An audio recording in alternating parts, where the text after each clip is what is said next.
Bueno, el tema de hoy es sobre la definición de casos, las fuentes de información, el análisis de datos, lo que es a través de la epidemiología al servicio de la salud. Tenemos que los sistemas de salud se han visto en la obligación y necesidad de establecer sistemas de vigilancia con el objeto de conocer el proceso de salud de enfermedad en la población. La evolución del concepto de salud de un enfoque de enfermedad a uno más amplio de determinantes de salud y los cambios en las condiciones de salud y enfermedad a través del tiempo han llevado a los sistemas de salud a ampliar la aplicación de vigilancia a enfermedades no transmisibles, a enfermedades crónicas, los factores de riesgo y de condiciones de salud positivas, tales como la nutrición, el crecimiento, el desarrollo, la lactancia materna, salud ocupacional y otros. Esta vigilancia, que durante mucho tiempo fue considerada una rama de la epidemiología, se ha desarrollado en las últimas décadas como una disciplina completa dentro de la salud pública, con su propio cuerpo de conocimiento, objetivos, metodología, fuentes de datos, evaluación y de procedimientos. También tenemos las etapas básicas de los sistemas de vigilancia. Eh, Algunos autores los consideran como cuatro y cada uno tiene actividades y responsables específicos dentro del sistema de salud. Una parte importante antes de llevar a cabo las etapas de la vigilancia es la definición del problema a vigilar, por lo cual la autoridad nacional definirá de acuerdo a la normativa vigente y las condiciones particulares de la zona geográfica el evento de salud a vigilancia, etc. Esta definición debe quedar claramente registrada en documentos que se difundirán ampliamente, lo que permitirá unificar criterios en la operación del sistema de vigilancia. Entonces, de ahí destaca la importancia de que en este documento se incluyan las fuentes de notificación y recolección de datos, las definiciones de casos y la periodicidad de notificación. Entonces, aquí tenemos las etapas. La primera etapa sería la recolección de datos. La segunda, el análisis de la información. Tercera, interpretación de la información. Y cuarto, la difusión de la información. Entonces, en cuanto a la recolección de datos, la calidad de un sistema de vigilancia se mide por la calidad de los datos recolectados. Esto hace pensar que se precisa de contar con datos de población para usar como denominadores en el sistema de vigilancia. La recolección de datos es el componente más costoso y difícil de un sistema de vigilancia en salud. Las actividades de la recolección de datos son la detección, la notificación y la confirmación de los datos del evento de salud bajo vigilancia. Para terminar, tenemos que la detección de los casos requiere aplicar una definición de caso estandarizada, así como definir los datos mínimos a recolectar y ubicar las fuentes de dichos datos. Para la notificación de los casos se requiere identificar la red local de unidades notificadoras y el personal notificador, así como elaborar y difundir los procedimientos de notificación, incluidos los formularios y registros, la periodicidad de la notificación y el tipo de vigilancia que se pone en marcha.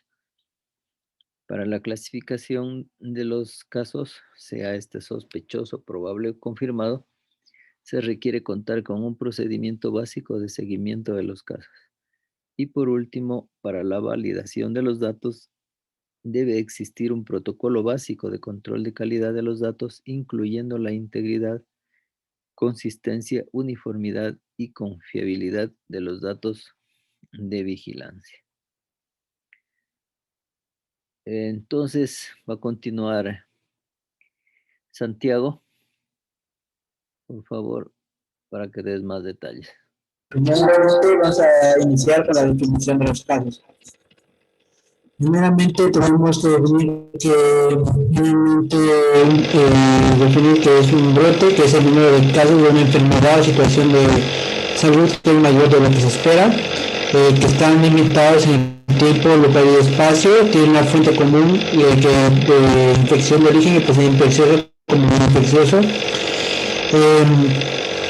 Puede orientar también a tomar decisiones mediante programas de prevención y control para evitar eventos sucesos futuros, así como... ¿Dónde? Santiago, Dígame, las definiciones básicas de una endemia, epidemia y pandemia. Entonces, una endemia es la enfermedad se presenta en forma constante, limitada en tiempo y limitada a la zona y representan tasas elevadas de prevalencia.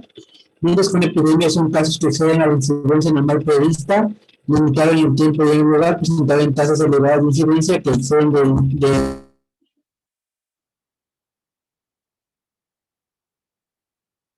enfermedad en un área muy amplia, limitada en tiempo y limitada en la zona, una tasa inusual de incidencia en el tiempo y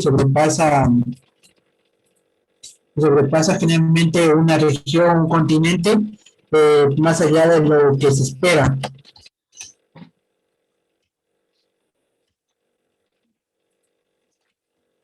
Ya, ahora vamos a definir qué es un caso. Un caso se refiere a una persona de la población o de un grupo de estudio que posee una enfermedad particular o un proceso de investigación. Un caso probable son signos y síntomas sugestivos de la enfermedad en cuestión de forma tal que abarque la mayoría de los casos. Un caso probable es que reúne las características clínicas típicas de epidemiológicas sin confirmación de laboratorio. Y un caso confirmado ese que requiere la confirmación con exámenes de laboratorio. Ya, ¿cómo se reconoce lo que es un brote? Es decir, un caso o el número de casos que va a confirmar un brote. La existencia o tendencia a utilizar el término brote más que el de epidemia nos dice que pues, su impacto en la opinión pública es menor a expresar una propagación de una situación hasta un momento normal que puede ser más fácilmente controlada. Generalmente se reconoce como brote cuando hay dos o más casos asociados entre sí. Hay un aumento inusual en el número de casos de un lugar y en un tiempo determinado. En caso de enfermedades sujetas a eliminación o erradicación, por ejemplo, tenemos como sarampión, poliomielitis, un solo caso se considera un brote. Ya, posibles brotes de enfermedades pueden ser detectados a través de qué? Posiblemente a través de un análisis rutinario de datos de vigilancia, análisis de la morbilidad y mortalidad, identificación de casos en el servicio de salud público y privado, información proporcionada por medios de comunicación local o masivos, notificación de instituciones públicas o privadas, empresas, establecimientos educativos, guarderías, etcétera. También denuncias en la comunidad general a través de los que son los rumores. ¿Cuándo se investiga un caso? La capacidad de identificar potenciales situaciones que requieran investigación de brotes depende del nivel del sistema local de vigilancia y la red pública, es decir, la capacidad local de alerta epidemiológica. Por lo tanto, es importante identificar las circunstancias generales en las que se recomienda realizar una investigación epidemiológica del campo, en especial porque esta decisión conlleva la inserción de recursos y a la dedicación de tiempo del equipo local de salud. Condiciones para estar recomendado vigilar cuando la enfermedad es prioritaria, cuando la enfermedad excede su recurrencia usual, cuando la enfermedad parece tener una severidad mayor a lo usual, cuando la enfermedad es nueva, emergente o desconocida en el área, cuando la enfermedad parece tener una fuente común, cuando la enfermedad es de interés público, cuando la enfermedad está relacionada con emergencias en situaciones de desastre. Ya, ¿cuándo la enfermedad es prioritaria? Si la enfermedad es una de las señaladas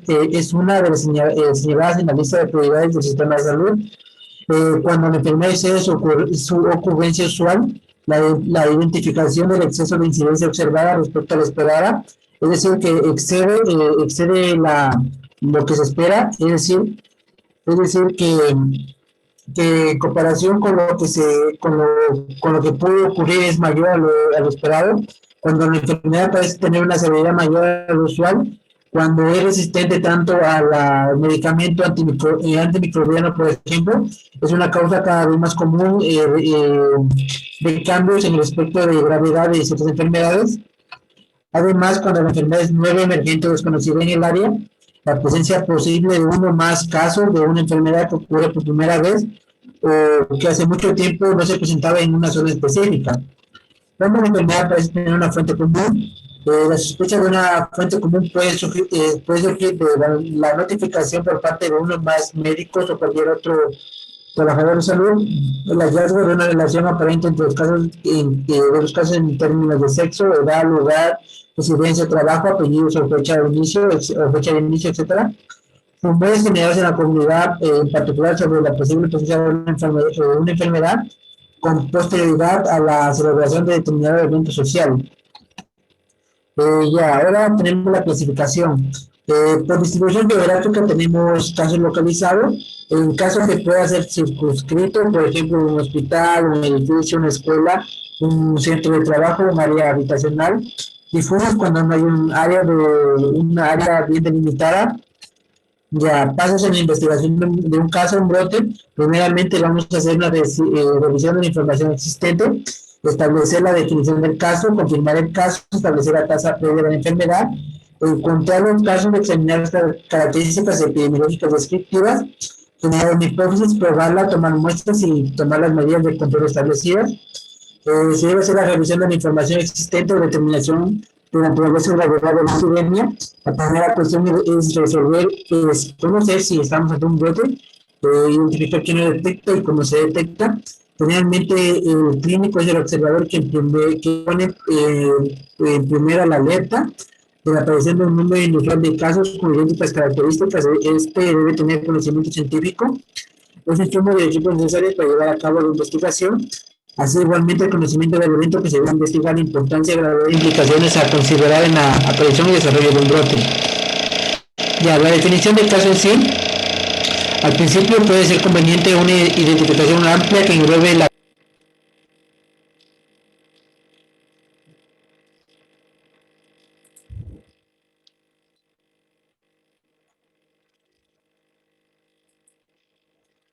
entonces tenemos lo que es la definición del caso.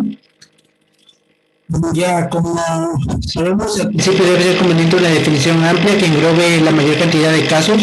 Posteriormente, conforme se conozcan más características de la enfermedad, deberá precisarse al máximo la definición del caso, señalando los criterios tanto de inclusión como de exclusión. Criterios para la definición de casos: tenemos criterios tanto clínicos, criterios de laboratorio, criterios epidemiológicos. Los casos pueden ser a su vez clasificados como un caso posible, un caso confirmado y un caso probable. A la definición deben incluir las características de la persona en tiempo y lugar que deban quedar plasmadas en una ficha epidemiológica destinada a la recogida de datos. Primeramente, identificar a la persona según su edad, ocupación, escolaridad, sexo, identificación de un caso índice y primario. En segundo lugar, elaborar un mapa o croquis donde se representa la distribución de los casos según ubicación geográfica, el tiempo, la distribución de los casos en horas, días, semanas o meses, según el inicio de síntomas. Se representan con curva epidemiológica y debe contener magnitud de brote, de la posible infección, fuente, modelo, el momento del brote en el que se encuentra el equipo investigador y estimar el periodo de incubación del posible agente. Luego tenemos que confirmar los casos. Generalmente esto se puede confirmar con resultados de laboratorio más el examen clínico. Establecer la tasa previa de la enfermedad. Se debe demostrar que el número de casos observados es verdaderamente mayor al número usual. Definir el alcance del brote desde el punto de vista geográfico o temporal. Encontrar casos para distribuir las características epidemiológicas de aquellos afectados. Modelos en los estudios epidemiológicos analíticos o con mayor frecuencia, realizar una combinación de esos objetivos. Posteriormente se deben encontrar los casos. El equipo de respuesta inmediata debe establecer los métodos para la identificación de casos en lugares como hospitales, centros de salud, seguro social, clínicas particulares, laboratorios en la propia comunidad. para esto se requiere la realización de un instrumento de recolección de datos, cuestionarios específicos para el evento que registre las características de los casos como identificación de la persona, nombre, dirección, teléfono, aspectos clínicos, datos de laboratorio, factores de riesgo o exposición. Luego, examinar las características epidemiológicas de los casos. Al recopilar los datos de los pacientes, las actividades de búsqueda de los casos proporcionan información sumamente importante en cuanto a las características epidemiológicas descriptivas del brote, trazarla y examinar en una curva epidemiológica las fechas de inicio de casos. Al analizar las características, por ejemplo, sexo, edad, raza, grupo, residencia, ocupación, viaje y asistencia a eventos de las personas enfermas, los investigadores a menudo pueden generar una hipótesis en cuanto a la causa, fuente del brote. Bueno, ahora tenemos lo que son las fuentes de información. Se denominan fuentes de información a diversos tipos de documentos que contienen datos útiles para satisfacer una demanda de información o conocimiento. En epidemiología es fundamental disponer de fuentes de información de buena calidad para obtener datos necesarios que nos permitan realizar los procedimientos y conclusiones pertinentes. Aquí las fuentes de información se basan son estadísticas vitales, unidades de salud, otras fuentes, datos administrativos, laboratorios, bancos de sangre, registros especiales, además de también de lo que son los rumores. Una importante fuente de datos son los registros de documentos existentes, datos secundarios. Algunos ejemplos de datos secundarios son un censo poblacional, estadísticas de mortalidad, la natalidad, características sociodemográficas y socioeconómicas, registros de laborales, vigilancia ambiental, enfermedades de notificación obligatoria, riesgos hospitalarios, historias clínicas. Otras fuentes de datos constituyen los estudios en los cuales se recogen datos con distintos fines e instrumentos de medición. Bases de datos secundarios, sus principales ventajas radican en que son fuentes de datos rápidas, sencillas y económicas. Sus principales limitaciones son su validez y calidad, por los datos que se contienen han sido recogidos por múltiples personas que han utilizado métodos de diferentes definiciones. Existen dos grupos principales: datos individuales, proporcionan información separada de cada individuo, y datos agregados proporcionan información sobre grupos de individuos. Desde el punto de vista de salud ocupacional, una de las fuentes de datos secundarios corresponde a las estadísticas que llevan mutuales de seguridad y algunas asociaciones de comité paritario de diversas empresas, institutos de previsión y ministerios de trabajo. Tenemos también el análisis e interpretación de los datos.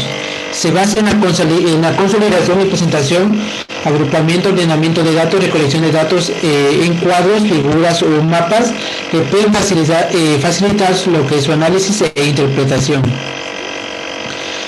Características de atributos de tiempo, la persona, espacio, cuyo propósito es establecer tendencias de la enfermedad a fin de detectar los cambios que puedan ocurrir en el comportamiento, identificar factores asociados o grupos de riesgo, identificar áreas en las que se puede aplicar las medidas preventivas para evitar la mayor propagación de la enfermedad en este caso. Ejecución de las medidas de prevención y control. Como resultado del análisis de datos se iniciará tan pronto sea posible la aplicación de las medidas de prevención o control más adecuadas de la situación. Diseminación de la información a través de contactos personales, reuniones de trabajo, etc. Elementos de vigilancia epidemiológica. Primeramente vamos a evaluar lo que son casos y muertes, número total de casos y muertes, fecha y lugar de cuando ocurrieron y características de cada persona, resultados de laboratorio, confirmación de casos, niveles de inmunidad en la población, niveles de contaminación ambiental, también medidas de prevención y control, datos de los programas relacionados con la extensión de medidas de control usadas, enfermos tratados, viviendas asociadas y vacunas aplicadas. Además de datos de condiciones ambientales, cobertura y calidad de los servicios. Elementos de la vigilancia epidemiológica tenemos también a través de vectores, datos sobre los tipos de vectores existentes, distribución de hábitos, resistencia o susceptibilidad a insecticidas. Datos sobre reservorios humanos o animales, además de población, datos sobre el tamaño de la población, composición por edad, sexo, etc., distribución, susceptibilidad o la resistencia. Usos de la vigilancia epidemiológica, seguimiento de los eventos de salud. Primeramente, estimar la magnitud de los eventos, qué tan frecuente es el padecimiento en una población, detectar cambios agudos en la ocurrencia o distribución de enfermedades, por ejemplo, brotes, epidemias, presencia de poblaciones de problemas emergentes.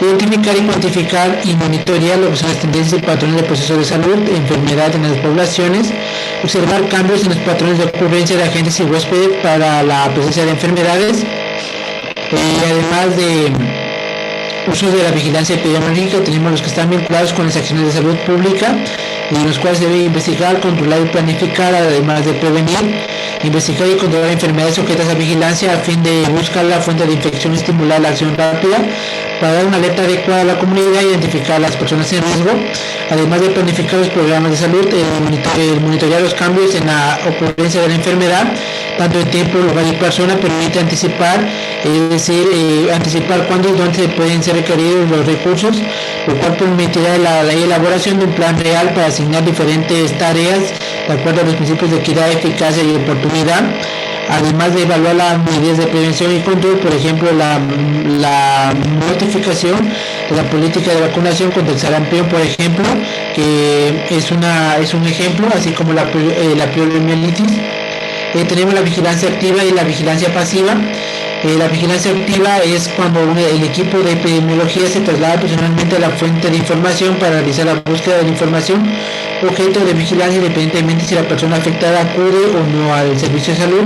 Y la vigilancia pasiva es cuando cada nivel de salud envía información en forma rutinaria y periódica sobre los eventos sujetos a vigilancia al nivel inmediato superior. Las fuentes de vigilancia epidemiológica igualmente tenemos dos tipos, lo que es una pasiva y la activa. La pasiva tenemos los anuarios de epidemiología y redes clínicas, fichas epidemiológicas, telegrama epidemiológico semanal, boletín epidemiológico semanal, certificado de función, formularios oficiales. Y la activa encuestas de mortalidad, encuestas en grupos y sectores de riesgo, investigaciones de brotes epidémicos, tamizajes, investigaciones serológicas, encuestas socioeconómicas. Tenemos la vigilancia especializada, se refiere a la vigilancia de enfermedad o desviaciones de salud. De forma particular, este tipo de vigilancia se realiza sobre todo para enfermedades transmisibles, de notificación individual y para la patología de alta enfermedad tanto nacional como internacional, campañas de programación, erradicación o control. Tenemos la vigilancia epidemiológica no convencional, complementa al sistema de vigilancia epidemiológica convencional mediante la actuación de informantes claves, sensores, ya que se encargan de la detección de factores de riesgo y signos y síntomas de alarma, notificándoles a la autoridad sanitaria para ejecutar las medidas preventivas correspondientes. Y la vigilancia centinela es la información proporcionada por un grupo seleccionado de fuentes de notificación del sistema de servicios de salud. Esto compromete a recibir una muestra preconcebida, muestra centinela de un grupo de individuos en quienes se evalúa la presencia de una enfermedad que se va a vigilar. Bueno, sería todo. Bueno, realmente continúa ese ruido ahí que no se deja escuchar bien. No sé qué le pasa a tu audio, porque casi siempre tiene interrupciones. Bueno, para terminar, pues vamos a dar la definición de caso, que es fundamental en el desarrollo del sistema de vigilancia. Debe ser simple y aceptable. Es importante aclarar que la definición de caso para fines de vigilancia no es exactamente igual a la definición clínica del evento. Cuando la definición de caso incluye estudio de laboratorio, estos deben estar accesibles. La definición de caso debe ser lo suficientemente sensible para captar los casos verdaderos de forma sencilla y rápida y lo suficientemente específica para evitar que el número de casos falsos positivos sea excesivo. Con fines epidemiológicos, el diagnóstico de un caso depende de la evidencia disponible, por lo cual la definición de caso debe distinguir niveles con criterios específicos a distintos grados de certeza diagnóstica, como por ejemplo, caso sospechoso, signos y síntomas compatibles con la enfermedad sin evidencia alguna de laboratorio, ausente, pendiente o negativa. Caso probable, signos y síntomas compatibles con la enfermedad sin evidencia definitiva de laboratorio. Y caso confirmado, pues ya es una evidencia definitiva de laboratorio con o sin signos y síntomas compatibles con la enfermedad. Entonces, la definición de caso es el instrumento básico para las actividades de recolección de datos de vigilancia. De ella depende la detección, la notificación y la clasificación de casos. Entonces, para la selección de datos para la vigilancia, cada evento de salud bajo vigilancia, además de la definición de caso, tiene que estar apropiadamente identificado en función de un conjunto mínimo de datos sobre variables relacionadas al tiempo, al lugar y persona, no solamente para fines de análisis, sino fundamentalmente para facilitar la identificación de grupos de población objetiva de las medidas de control e intervenciones en salud pública que se emprenderán. Por lo tanto, debe evitarse en todo momento la recolección de datos superfluos, es decir, solo deberá recolectarse datos para los cuales se ha previsto una utilización específica y relevante para los propósitos de la vigilancia y no de una investigación exhaustiva. Bueno, entonces hasta ahí quedaríamos con esta clase. Mañana continuamos a la misma hora.